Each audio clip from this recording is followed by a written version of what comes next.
Hello everyone, some good news here. So Ukraine has hit even more Russian shipping in the Sea of Azov. Ukraine's Magyar Group shared this video today, which showed 14 Shadow Fleet tankers being hit on the 9th of July the 9th, so last night.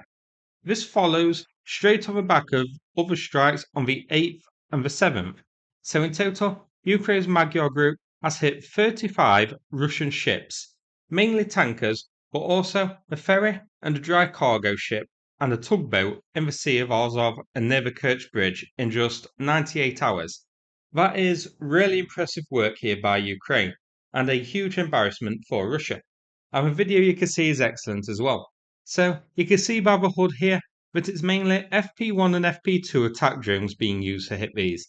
And the drones, as we always say, targeting the ship's superstructure. So the waterline of the ships isn't damaged, but since the superstructure is pretty much the nerve centre of a tanker, so with that walloped, then the tanker can no longer operate.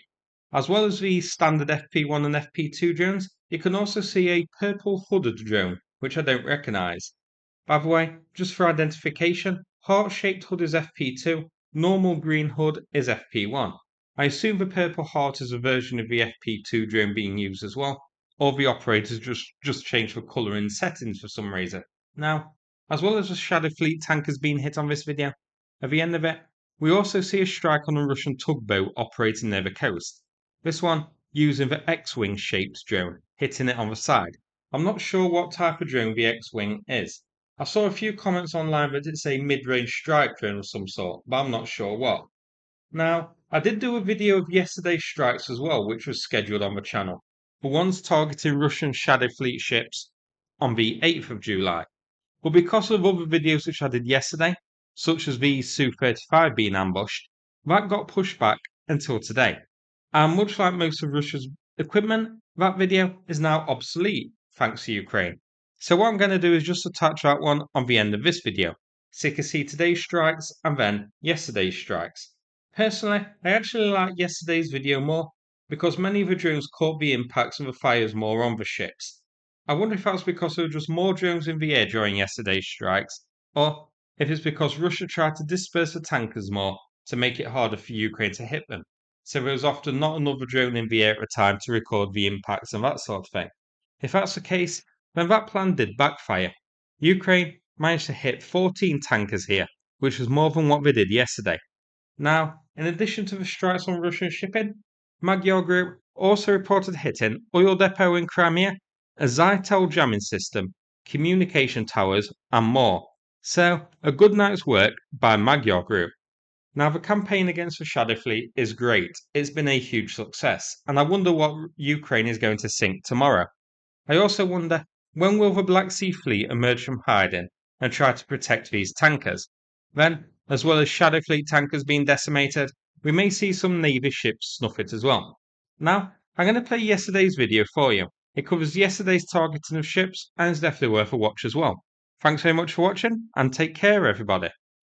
Hello everyone. So I was going to have a look at the damage to Omsk oil refinery today, but this video was shared earlier, which I think takes priority.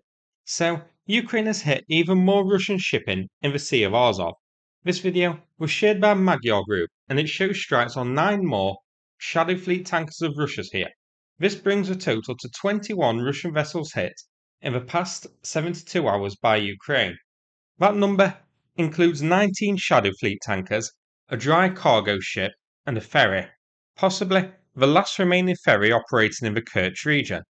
As with the video which we looked at yesterday, we see many successful strikes here, and there are that many drones in the air that many of the follow-up drones record the impacts and the ships burning as well. So it's great footage, and once again, Russian air defence is completely non-existent for the most part. But there is something odd seen in one of the videos which I'll have a look at in a screenshot at the end of the video. A weird swirl above one of the stricken ships. Russia's warships are currently hiding in Novorossiysk over fear of marine drones, and the ones of the Sea of Azov tend to hug the coast because of FP1 and FP2 drones, which are hit multiple operating here. Now, I wonder if these strikes by Ukraine may have a dual effect. As well as badly damaging Russian Shadow Fleet tankers, they may succeed in drawing out some of Russia's naval ships into the open, where there would be a sitting duck for the FP1 and FP2 drones as well. Hopefully, in the next compilation shared by Magyar, we see not only oil tankers hit by marine drones, but also a naval vessel as well. I need some extra pages for my upcoming book, Promoted to Submarine, which is about Russia's naval losses. So come on, Ukraine, give me some more chapters. But it's a great video, and it shows that Ukraine's kinetic sanctions are much more effective than the West's sanctions. Ukraine taking out 19 Shadow Fleet tankers here. Now, the tankers didn't sink as such, but by the looks of the fires were badly damaged, and many of the strikes took place on the superstructure. And these Shadow Fleet tankers aren't exactly the best at most modern. Most of them seem to be held together by sticky tape and the power of prayer, so damage will be high. Then, there's the added bonus of the lack of repair facilities in the area of Russia's. They have them, sure, but having nearly 24 vessels now needing maintenance is going to overwhelm them, especially since they already have their hands full with other ships that have been hit, like the 2 Kerch ferries hit a couple of weeks ago, and warships which are damaged. Now, I don't think any more evidence was needed, but Russia has now effectively lost control of the Sea of Azov. So that's the Black Sea and the Sea of Azov now under Ukraine's control. Remember, Ukraine has also hit Russian shipping and naval vessels in the Baltic and Caspian Sea as well. Let's hope Magyar's next strike is hitting a dozen Shadow Fleet tankers in those areas as well. Now, before I finish, here's the bit which I wanted to discuss earlier, the one where there's a little swirl of smoke over one of these stricken ships.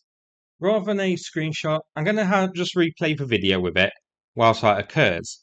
So, you can see after a little flash on one of the Russian ships, there's a big cloud of smoke which sort of lingers in the air above it in a circular shape. I'm not sure what causes this, whether it's some chemicals from the ship which is causing a little circular smoke, or if at the moment of impact, either something detonated or one of the crew fired some sort of missile or something, and that's what we're seeing here. Quite odd. I haven't seen this one on any of the others. I'm inclined to think it's some sort of chemical reaction or whatever from the tanker that was hit, but I'm not entirely certain on that one. So give me your thoughts if you recognise what causes this weird circular cloud. So that's it for this video. Hope you found it interesting. Thanks very much, and take care, everybody.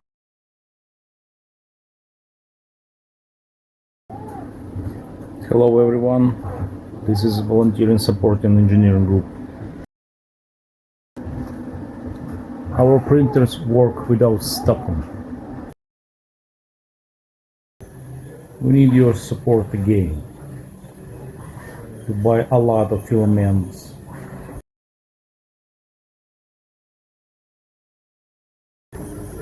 Please help us drive out invaders. Our goal is $3,000. Thank you for support. Glory to heroes, glory to Ukraine.